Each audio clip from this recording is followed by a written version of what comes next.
Here are 5 beginner calisthenics skills you could realistically learn in 1 week. These are foundational skills that build real control and strength. Without further ado, let's get into it. The first skill I'll be talking about is the tucked elbow lever. So your hands, tilt them. Your elbows should be tucked in. Should be able to feel your hips right here. You should be leaning forward gradually until your feet start lifting off the ground. Hands, then you tuck in here, then lean forward until your toes slowly rise. So you should lean forward and then your toes just slowly rise off the ground. And if that's too hard, you could try an easier variation, such as a tucked elbow lever, which would look something along the lines of this. It's all about finding that balance point, that perfect center of gravity. Now, if you still can't get it, some tips would be lean forward more than you think. Keep your core tight and look slightly forward. Don't look straight down, look slightly forward. And then lean forward slowly but surely, like lean forward, and your feet should be able to feel like it's getting lighter and lighter until it just comes off the ground. The next skill is pistol squats, something like this.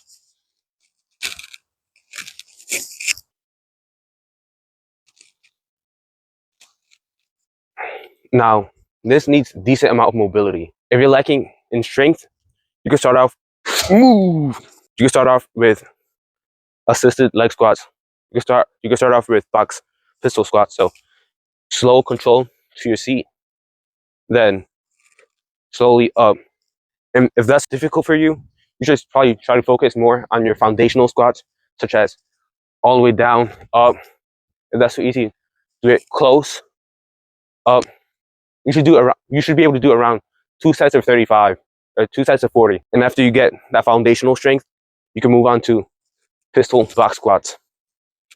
And once you can do a decent amount of these, you could try assisted pistol squats. So you hold onto something, and with the assistance of a wall or a chair, you can go down and then up. And you're gonna keep practicing this until you need less and less and less assistance to where it's just a finger assisting you. And then eventually, you'll be able to do it without assistance. Now, this does need some hip mobility. If you're tight on your hips, some exercises that could help with that would be things such as leg raises, the thing I already mentioned earlier with the L-sit. And one of the exercises I like and personally helped me, leaning forward, such as these. And once you could easily do this, bring your leg up and then pull it. You'll really feel in your hip flexors. It's the L-sit. So you go on the ground, hands tilted, elbows locked, and then we do something called a scapula depression. So you push up, place your hands around the middle of your thigh, lock your elbows, and lift up legs.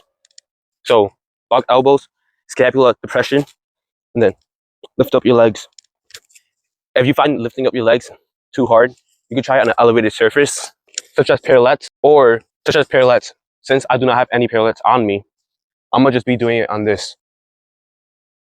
If you're having trouble lifting your hips up, try these pike slides.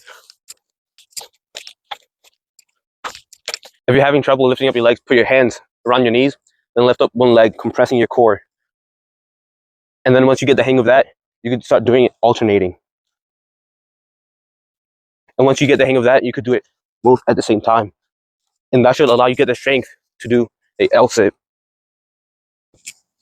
The next skill is the frog stand. The frog stand looks something like this. So how you do frog stand? Have your hands spread apart, and when you put it down, you should have your fingers bent a bit. That's going to transfer good to the handstand. So you do that, right? And then just practice leaning forward slightly. You should feel light on your feet. Your knees should rest on your elbows or your triceps. So just practice leaning forward a bit. Don't take your feet off the ground yet. Then once you get the hang of just leaning forward a bit, your thighs on your elbows, you can take one foot off. What I would recommend is having a pillow or something to cushion your fall, because more likely than not, you're probably going to fall on your head. So you should have a pillow or something soft in front of you. And once you get the hang of that, you can start practicing getting your feet off slightly for like a second, and then bringing it back down. Again, for a second, bring it back down. So you can get the hang of it, right? And your elbows should be slightly bent so your thighs could like rest on it. And once you get the hang of that, just for a second, then come back, you could lean slightly more forward and keep your feet off and then hold it.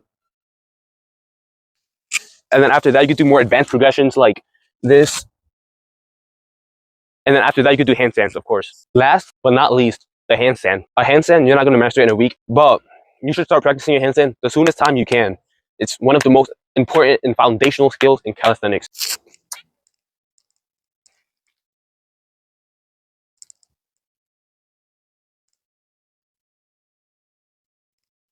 To practice calisthenics, to practice handstands, the most important thing is to just try it. So some tips before you try it.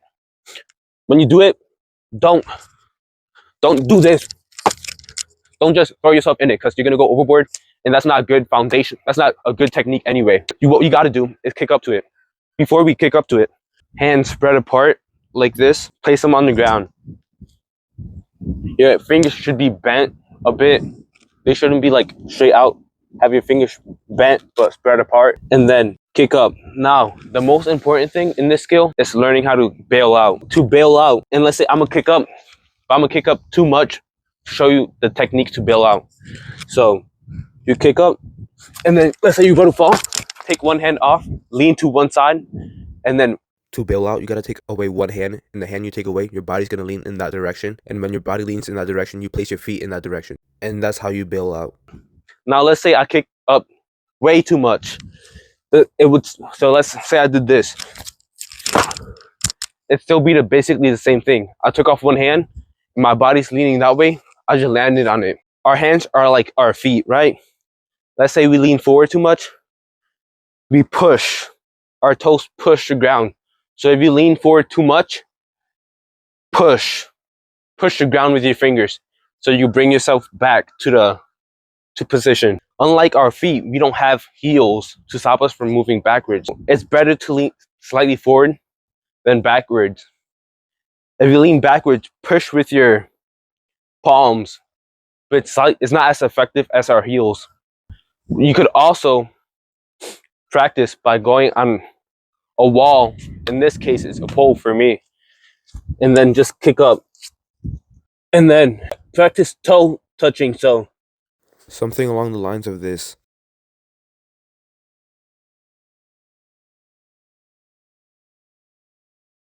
and eventually you will be able to do it without any assistance if you keep practicing.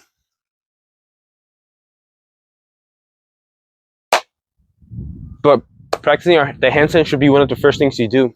And obviously, I didn't go through every detail you got to go through to get the handstand.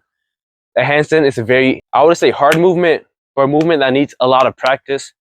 So I'll be creating a separate video for the handstand. But yeah, this is the 5 Calisthenics. skills you can learn in a week.